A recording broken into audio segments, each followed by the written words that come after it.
नमस्कार मित्रांनो, शेतकऱ्यांसाठी मोठी खुशखबर.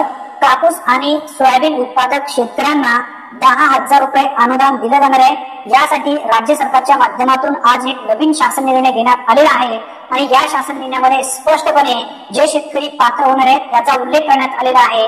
सन 2023च्या खरीप हंगामातील कापूस व सोयाबीन उत्पादक शेतकऱ्यांना अर्थसहाय्य देण्याबाबत महाराष्ट्र शासनाच्या माध्यमातून दिनांक 29 जुलै 2024 रोजी हा शासन निर्णय स्पष्टपणे घेण्यात आलेला आहे आणि या शासन निर्णयामध्ये हे अनुदान कशा पद्धतीने दिले जाणार आहे, थेट लाभार्थ्यांच्या खात्यात हे पैसे कसे जमा होणार आहेत याबद्दलची माहिती सुद्धा या ठिकाणी देण्यात आलेली आहे. राज्यातील सन 2023च्या खरीप हंगामातील कापूस व सोयाबीन उत्पादक शेतकऱ्यांना 0.2 हेक्टर पेक्षा कमी क्षेत्रासाठी सरसकट 1,000 तर 0.2 हेक्टर पेक्षा जास्त क्षेत्रासाठी त्यांच्या क्षेत्रानुसार प्रति हेक्टर 5,000 रुपये 2 हेक्टरच्या मर्यादेत अर्थसहाय्य मंजूर करण्यास मान्यता देण्यात येत आहे.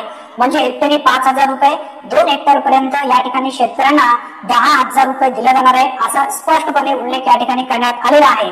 मित्रांनो, अर्थसहाय्य जो आहे राज्य सरकारच्या माध्यमातून कापूस उत्पादक शेतकऱ्यासाठी 1,548.34 कोटी आणि सोयाबीन शेतकऱ्यासाठी 2,646.34 कोटी एकूण 1,494.68 कोटी इतका खर्चास मान्यता देण्यात येत आहे.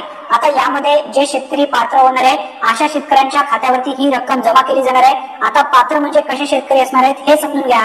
राज्यात सन 2023च्या खरीप हंगामातील कापूस व सोयाबीन उत्पादक शेतकऱ्यांना 0.2 हेक्टर पेक्षा कमी क्षेत्रासाठी या ठिकाणी 1,000 म्हणजेच इथं 2 हेक्टर पर्यंत अनुदान जो आहे 10,000 रुपयांचा दिला जाणार आहे स्पष्टपणे उल्लेख करण्यात आलेला आहे.